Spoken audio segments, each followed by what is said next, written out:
The police officer is looking confused. Huh? Where is Owen? He's right here. This is Owen. I am Ian, a 42-year-old unsuccessful comic artist. I have a wife who is 2 years younger. Our household runs thanks to my wife earning a steady income. We couldn't make ends meet on my income alone. I feel truly sorry. I struggle to get contracts with publishers, and even when I post my comic on social media, my follower count hardly grows. I've thought about starting a part-time job, but who would hire a middle-aged guy like me? Today, I was pondering this while drawing comics. Just then, the intercom rang. Yes? I saw a police officer standing there, with a man in a suit behind him. Wondering what this serious atmosphere was about, I opened the door. The police officer showed me a document. Owen is your son, right? We have an arrest warrant for him. It was an arrest warrant. They said my son had committed fraud. That must be a mistake. Owen committing fraud. When I listened, I learned that Owen had swindled $300,000. That can't be true. I was filled with disbelief. The suddenness of it made my stomach hurt. Can I take some stomach medicine? No. Are you trying to destroy evidence? I'm not. Besides, there's no evidence to destroy since there was no fraud. I forcibly went back to the kitchen and took my stomach medicine. I called out to Owen in the back room, but he didn't respond. When I returned to the entrance, the police officer looked suspicious. You haven't been in contact with Owen, have you? Trying to help him escape is pointless. I haven't. Are there many victims? Well, it's $300,000. Owen seems to be quite the smooth talker. Everyone trusted him and handed over their money. I see. Everyone believed Owen's words. Now, your son will go to trial, but if you pay some money beforehand, his sentence can be lightened.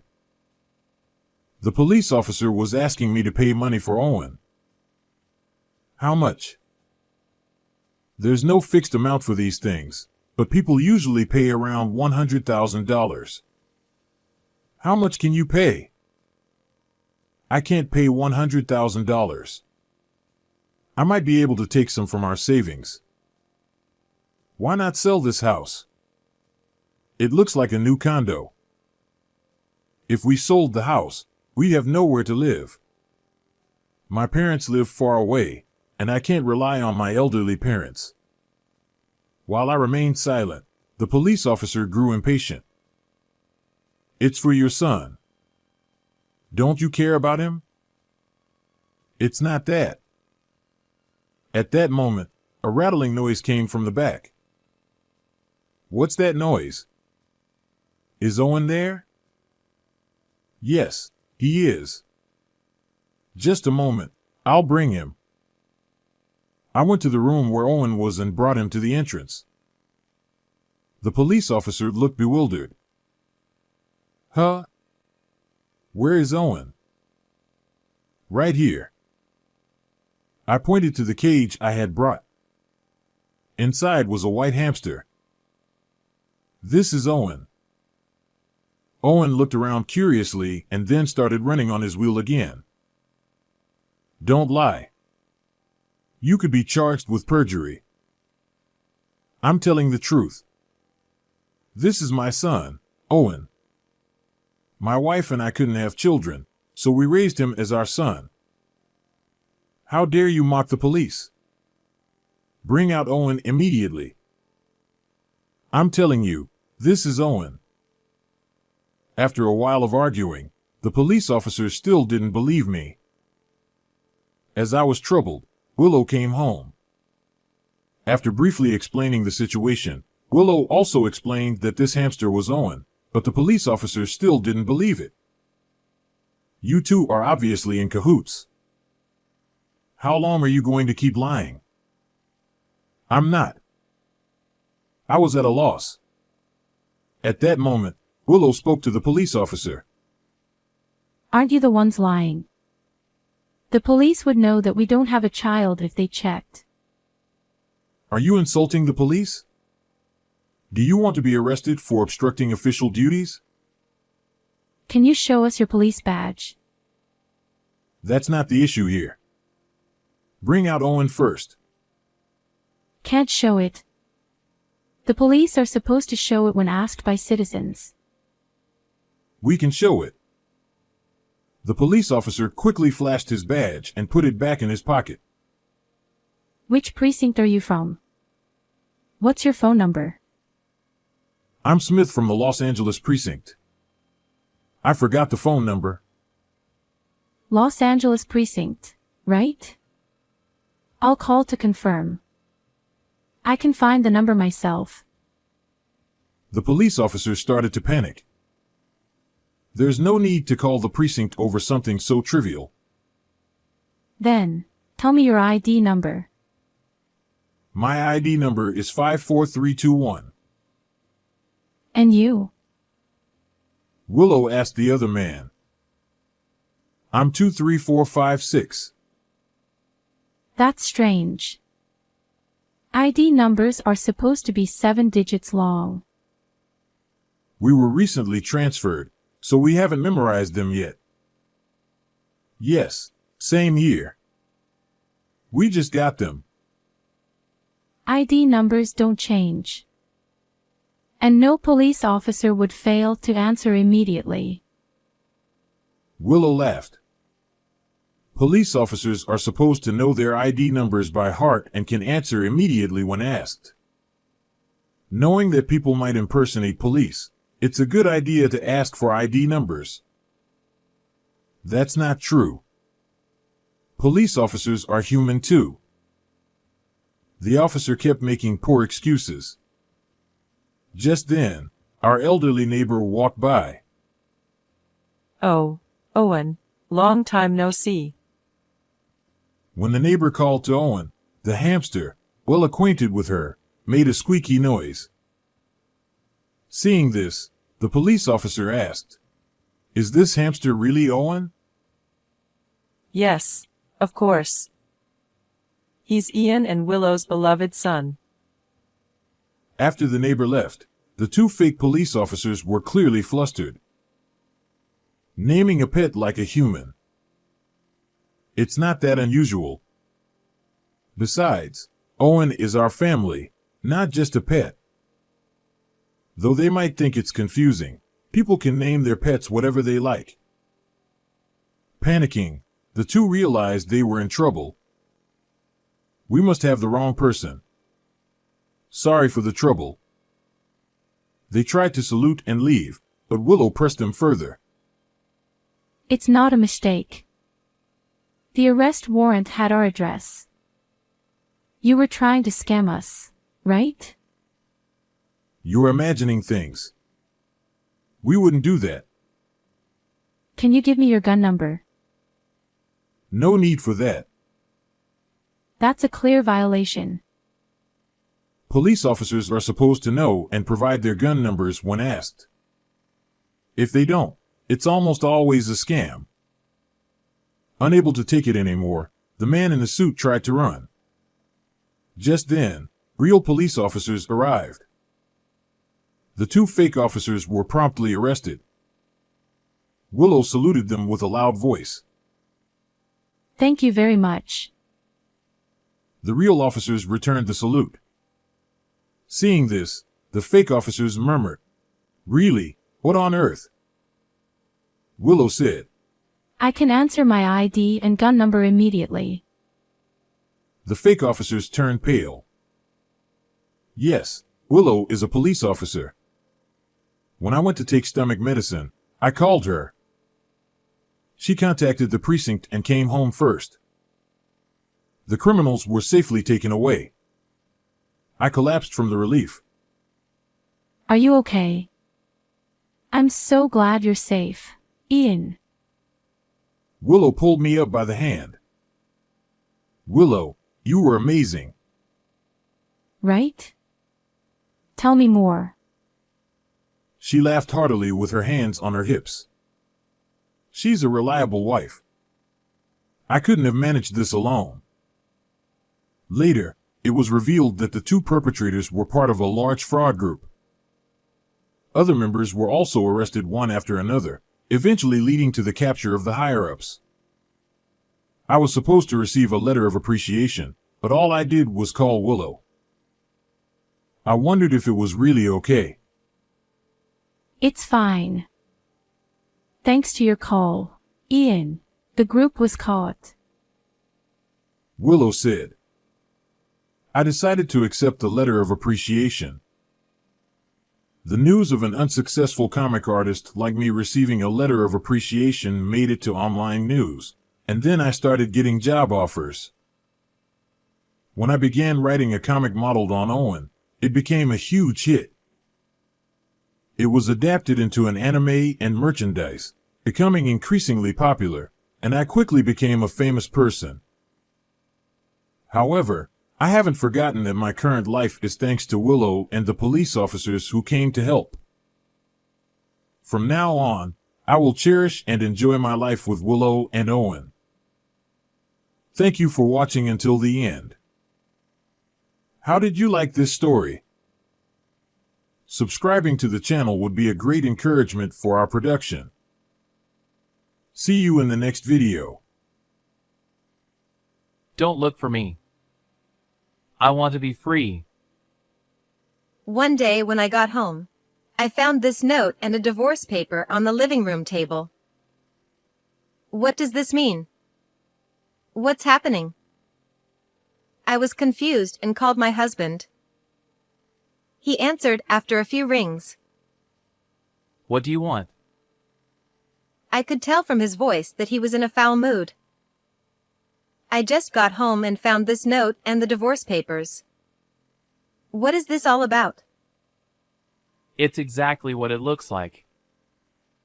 If I could understand just by looking, I wouldn't be asking. I'm fed up with you. Suddenly, he yelled into the phone. You're always tying me down. Can't you trust me at all? I've done so much for you. Tying you down? I haven't done anything like that. I hate that you don't even realize it. Oh, and I took the money from the house as compensation. What? Panicking, I checked the safe. As he said, the $5,000 I had set aside for recent plumbing repairs was gone. I was stunned by his unbelievable behavior. Moreover, he claimed I was tying him down, but we are both full-time employees, leading such busy lives that I hardly have time to restrict him. It's not uncommon for us to end the day without even having a proper conversation. Talking over the phone won't solve this. Please come home. No way! I'm going to enjoy my freedom. Wait, please. Ignoring my plea, he hung up the phone.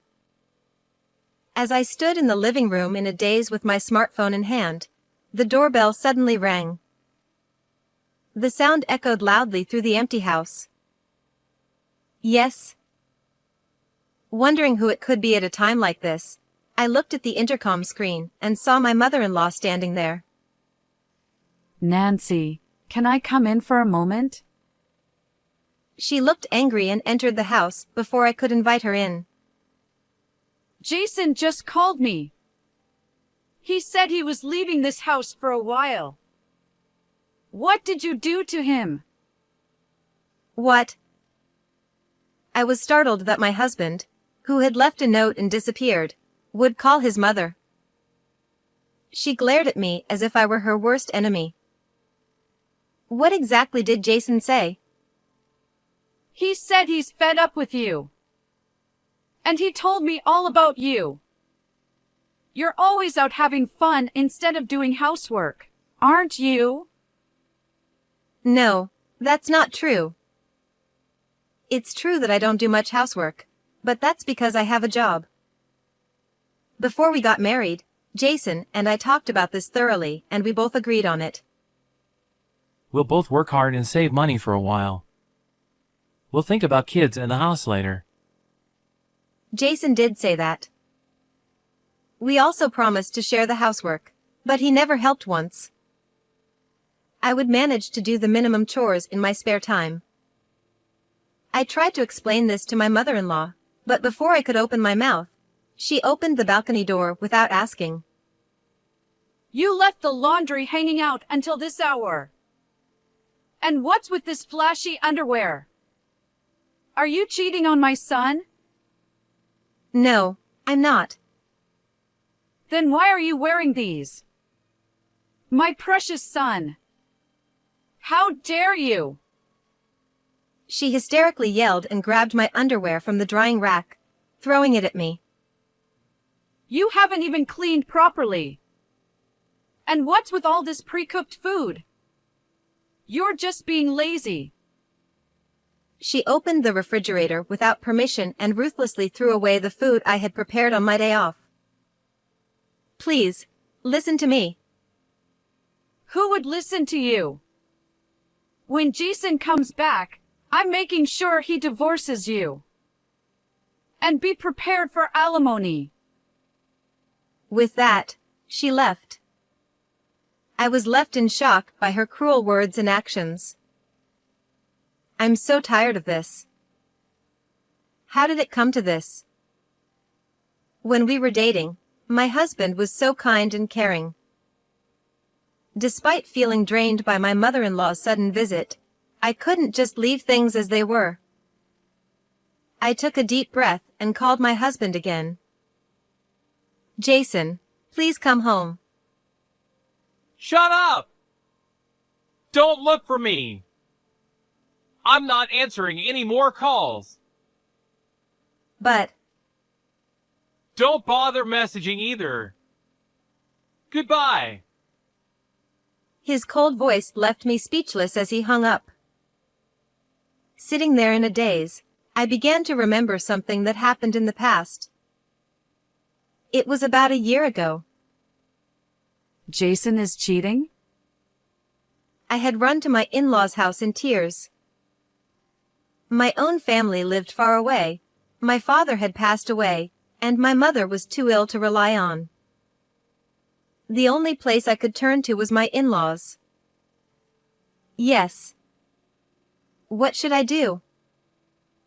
When my husband's affair was discovered, he didn't apologize. Men cheat. But they always come back to their wives in the end. So it's no big deal. He had said, nonchalantly. Feeling desperate, I had sought help from my mother-in-law, but she said, That must have been tough. But you know, Nancy, men cheat. What? She was echoing my husband's words. I went through tough times too. But my husband eventually came back to me. That's just how men are. So stand tall. That's. Or maybe Jason's cheating is partly your fault. Her gaze hardened, and I recoiled under her stare. Maybe this is happening because you're not at home to take care of the family. But Jason agreed to both of us working. That's a lie. Jason always said he wanted you to be a housewife. He did? My husband had never complained about me working. But had he told his mother differently?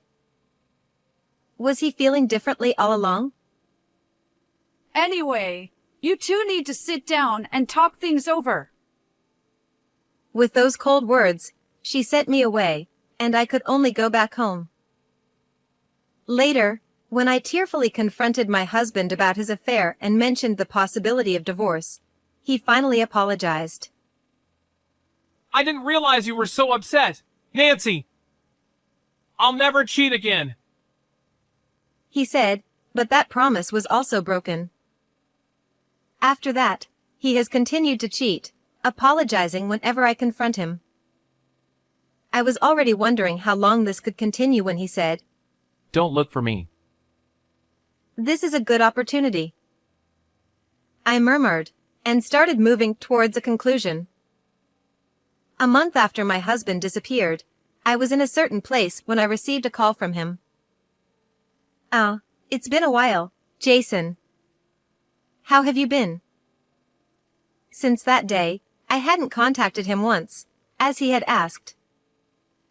How have I been? Why didn't you look for me? He sounded annoyed, and I could barely suppress my laughter. Why? Because we're strangers now. What? You left the divorce papers behind when you left, remember? I submitted them to the city hall that very day. What? His scream was so loud that I had to hold the phone away from my ear. Calm down. Don't yell out of nowhere. You submitted the divorce papers? Yes. You were so fed up with me that you disappeared. Isn't that what you wanted? But... I mean, it's not the first time I've left. True. How many times has it been since we got married?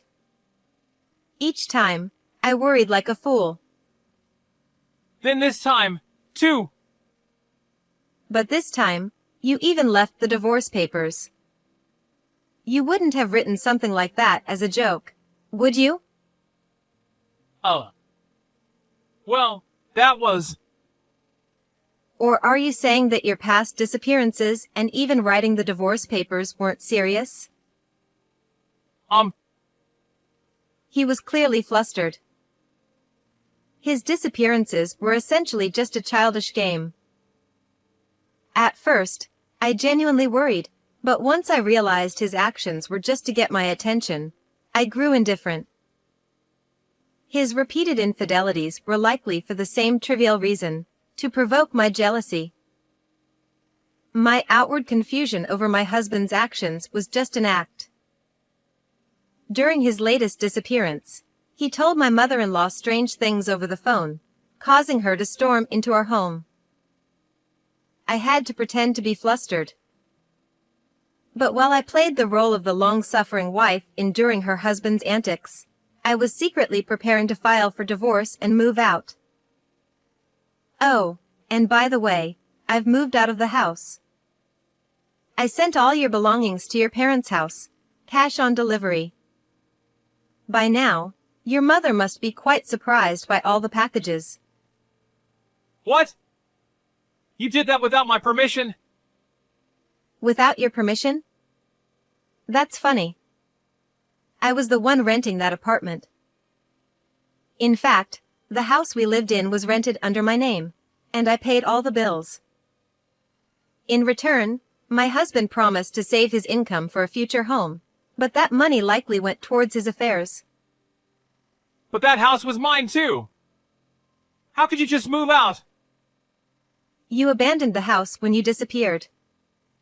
Is there a problem? Of course there's a problem. Where are you now? Why would I tell you? We're strangers now. When my husband left the divorce papers and disappeared, I saw it as an opportunity. I immediately filed the papers and contacted my strong brother and dependable sister. My brother swiftly handled the moving preparations, and my sister, who works in real estate, found me the perfect place, which I quickly rented. My husband had no idea, but I had been preparing for this moment for a long time, so everything went smoothly.